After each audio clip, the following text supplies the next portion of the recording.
want to preface this by saying I apologise for the gameplay on your screen. I was trying to go back to my youth and try and keep up with these young people in Nuketown, but I think I've lost it. I'm probably 10 years too old to be playing Call of Duty multiplayer, but I thought I'd add it because there's a couple of good shots.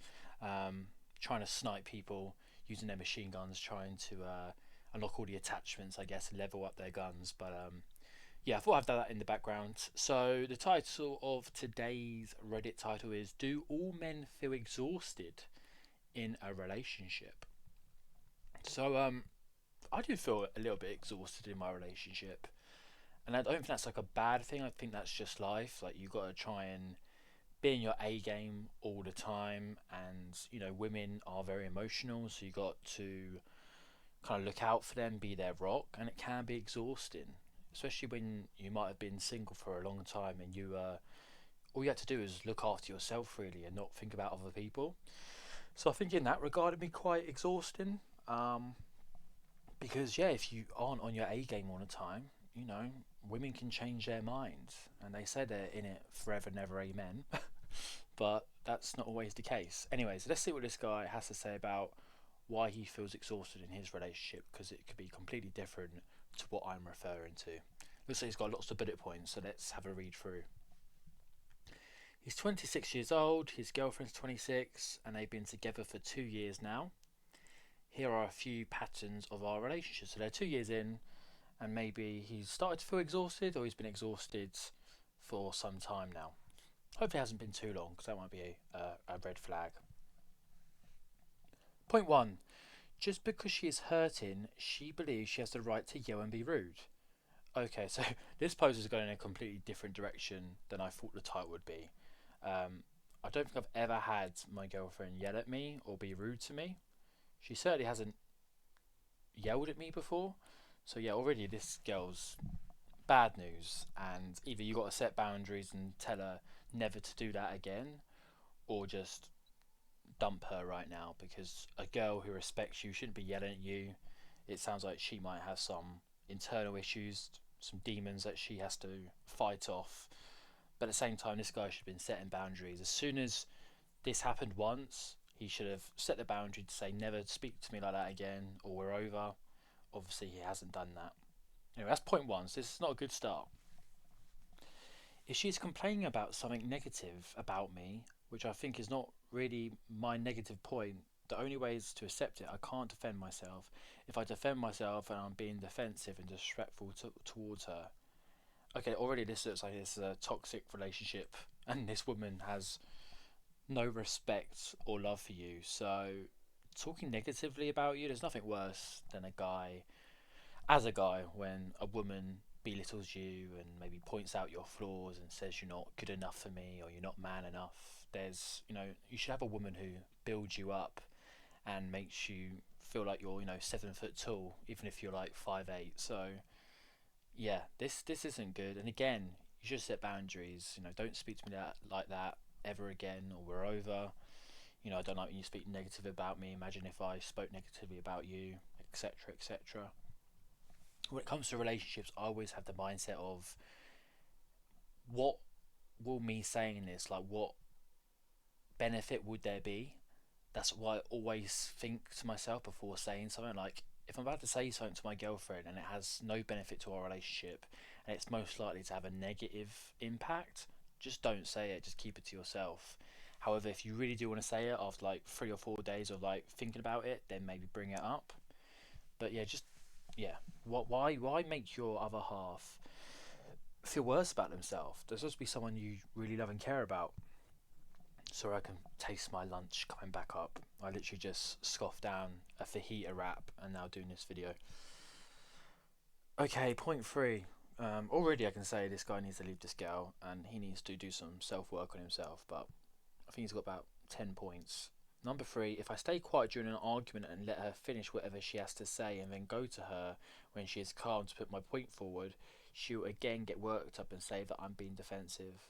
Yeah, kind of same as the second point. I'm not going to waste too much time on that. Yeah, that's not good communication. You want to be with a girl who can communicate effectively, and if she's shouting and arguing with you, then she's too immature for a relationship.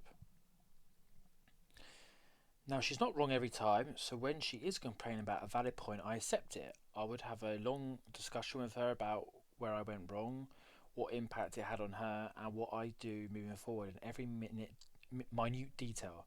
After this conversation, she will still be angry with me for days and won't agree that she's still angry, but she'll just stop putting any effort. Is this girl ever wrong? It just sounds like you're just constantly in the wrong. Now, maybe you do, uh, maybe overstep the line, and maybe you do make mistakes, but it just feels like she's just gaslighting you at this point, always making out that you're wrong and you're not good enough. Yeah, this is a form of abuse, emotional abuse, which could turn into physical abuse. And there's nothing worse when a girl says, "Oh yeah, I'm fine," when she's not really fine, and she lets it stew for a couple of days, or she gives you the cold shoulder. That did happen in my current relationship at the start. I'd say about 2 months into us being exclusive, and I said, "Look, this can't go on any further if you can't communicate effectively. That's like the most important thing to me in a relationship: communication and loyalty."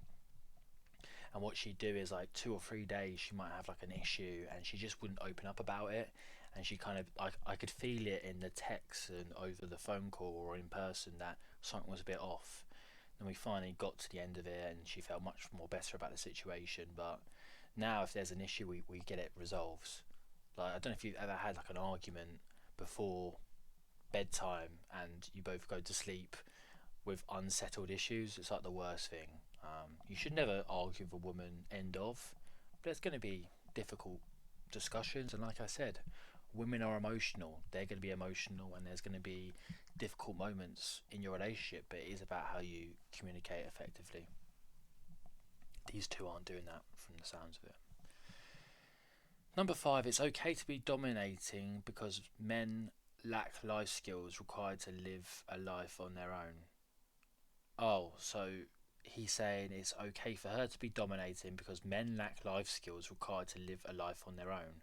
Is that what she's saying to him? Because that sounds completely false.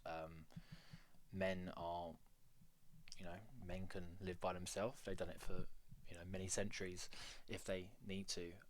Maybe she's a bit of a man hater. Maybe she has this like toxic feminist viewpoint that, she's just painting all men with the same brush, which I just hate. I hate when people do that with gender, with sexuality, with race, like just painting everyone with the same paintbrush. It's just we're all individuals, and it doesn't matter our gender, the color of our skin, who we vote for. Like, give each other, an opportunity to show their true self instead of just saying all men live like this because I saw it on a Cosmopolitan magazine. Oh, I feel sorry for this guy, but maybe the poussoir is hypnotising him, which makes him want to stay even longer. Oh my god, he's actually got 15 points, so let's just run through this really quickly. Number six, her perspective on her behaviour. It's okay to be in a bad mood 50% of the day, and you have to deal with everything that comes along with it. Yeah, that's not good. Imagine like spending your day with someone and 50% of the time they're in a bad mood, and that's just the way she is, and that's just the way the world is, that's the way women is. Like, no, I'd not accept that. I'd be like, no, you should be happy most of the time. Like, I want to be in a relationship with a happy person, a positive person. I know life throws us curveballs, but overall I want you to have a positive outlook on life, because I do myself.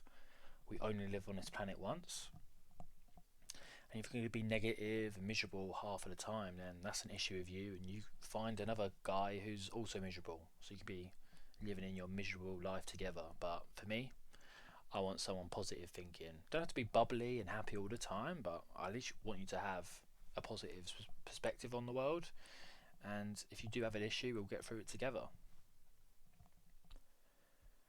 Number seven, what she thinks about me. I'm better than you, and whatever flaws I have, I've accepted them. Yeah, this is again, it just sounds like she's always in competition with you. She wants to be better than you. Maybe it's this boss girl energy of wanting to be better than a man. But yeah, that's not good. You don't want to be someone in competition with you. You want to be a team. You want to be united. And me personally, I go into my relationship knowing that I am the smartest, knowing that I am the most attractive of the partners. I know that I have a lot of, you know, I have a lot of belief in myself in my relationship, and I think that's good because women like confidence. But I'm not going to say to my girlfriend, "Oh yeah, I'm better looking than you, and you're not as don't earn as much money as me, and you're not as successful as me." I'd never say that. So this girl is just trying to bring this guy down. And there's some things that women are better at than men, and men are better at than women. Like that's why we're the perfect match. It's that yin and yang. But she's got too many like alpha tendencies here, and that's why they're going to clash.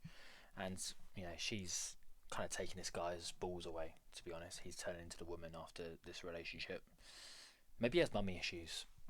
Maybe he's always been a mummy's boy, and he's always listened to what mummy has to say, and it's kind of brought him into this relationship where he likes to be mothered a lot in his relationship. There are these like weird people who like to be like kind of like abused by their woman. Like a woman would wear heels and like step on their genitals. I think that's a real thing. Probably people on Reddit do that. Number 8, the only way to end an argument is accepting that I am wrong here. Again, it's just more like, oh, well, I'm always in the wrong. No matter what you say, Your Majesty. Like, I apologise. Her perspective on her ex, she says, I have every right to be in touch with my ex-boyfriend, even if you have told me, but you're not okay with it. Oh my god, so she's still talking to her ex. He set a boundary saying, I don't feel comfortable with this, and she just said, I don't care about your feelings, I'm still going to talk to my ex. Bro, run. She's probably effing her ex, and she also has no respect for you. Like, if I said to my girlfriend, this makes me feel uncomfortable, I'd expect in an instance for her to cut out what makes me feel uncomfortable because she cares about my feelings. This woman doesn't care about your feelings. She enjoys making you feel like crap. Number 10, it's okay for her to smoke 5 grams of weed each day. Yeah, again, like, you don't want to be with a girlfriend who smokes or does any kind of drugs. You also don't want her to drink a lot either. Like, an occasional drink here and there is fine. I like to go to the pub, and if she wants to come with me, then great. But yeah, you don't want to be with someone who smokes, especially weed. Weed doesn't. I know weed's not too bad, but it can make you quite lazy, can't it? Maybe I'm just stereotyping here. I don't have too much experience with weed. Number 11, she's disappointed with the people around her most of the time. Again, like, yeah, she's just around people she doesn't like, and they're bringing a bad energy to her. You know, I can't remember the saying. Was it a flock together? I can't remember. But basically, you're the average of the people you surround yourself by. So if all your friends are miserable and treat their boyfriends like rubbish, you're going to do the same to your boyfriend and be miserable too. Misery likes company, so to speak. She has no respect for me because of her disappointments. Yeah, again, this is. I don't know why this guy's still with this woman. If I had given her princess treatment for 3 months and one day I just burst out with her complaining and pushing me down all the time, she would say I have anger issues. You do get out with women where you might take her on these like an amazing trip, and then the next week maybe you're saving some money, you don't go on dates with her, and then she says, "Oh yeah, like you never spend time with me, you never treat me." I think that is just a woman tendency. I don't like it, and if your woman does that a lot, then I think that is a major red flag because you want her to be appreciative of what you do and not forget all the good things just because maybe like one week you're a bit lazy. Again, that's why you need to be on the top of your game all the time. But women just want your attention all the time, so it is important to go on dates. I always say go on at least one date a week. But yeah, if you're treating her like a princess for 3 months and she's treating you like rubbish, and then one day maybe you're not on your best form and she calls you out on it and says, you never treat me and stuff, then yeah, this she's yeah, bad news. 3 more points. I don't have any right to complain to her about her behaviour because what she is doing is a reaction to my actions. One of the many arguments, I literally spent $6,000 for her birthday. Oh my god, this guy's a simp. $6,000. You shouldn't be spending $6,000 in a 5-10 year period. So he took her on vacation, bought her gifts, wrote her letters, baked a cake. He basically did everything. This is the proper princess treatment. Ugh, this is bad. She's in it for the money and she's still talking to her ex. Maybe this guy's one of those like geeky computer engineers who earn a lot of money but don't have a lot of experience with women, and they just lead with their wallet. Like these women are like sharks. They spot these guys from a mile away, and they give him the bare minimum. They might fuck him like once a month, and it's all just to get the money, to get the moolah. She'll probably get married to him, then obviously divorce him. That's probably her long-term plan. And he'll probably marry her because she'll say to him, "Oh, why have you not proposed to me? Everyone else has been proposed to." And he'll say, "Oh, I've got to do it. I've got to marry the love of my life because I haven't had any poussoir before." And then she'll divorce him and take over half his money. Final point: just because I choose not to spend on myself, I am a misser. I don't like to spend on myself that much. Anyways, yeah, it sounds like he's just using his wallet to fulfill her needs, not his own. And again, you got to focus on yourself. If you got a hobby, put money into that hobby and enjoy yourself. And if she says she doesn't like that hobby, then hey, that's her problem. You know, she should be supporting you in your hobbies and what you want to do, especially when it's your own money. Last paragraph. Damn, I'm exhausted by just writing this. I'm exhausted by reading it, bro. I have so many points to write, but I'll stop here. Yeah, please stop. And I really don't know how to move forward with this relationship. It's not a relationship, it's a one-way abusive relationship. She doesn't care about you or love you, and you should find someone who treats you well. But before you do that, do some traveling, do some self-help, work on yourself, because you're not ready for a relationship. And also, when I say go traveling, don't get married or in a relationship with some woman you've literally just met online, because she'll do the same to you. Are there any tips which will help me to handle her and get some peace of mind? Handling her like a dog. Yeah, just leave. You can't handle her. You can't go back on how you've been through the relationship, because this is how she views you now. You can't just do a 180 and change how you act and it'll make her like you more. That moment's gone now. You've got to start afresh with someone new. You want to be on a nice, calm sailing boat, but this is just choppy, stormy weathers, and it's going to be like this forever. So please just leave. Love and relationships shouldn't be this difficult. You hear online, oh, relationships are so difficult, marriage is so difficult, it needs a lot of work. It does need a lot of work, but it shouldn't be to this level of pain. That's the word that comes to my mind, is pain. It just sounds painful. Anyway, that's all, guys. Cheers. See ya.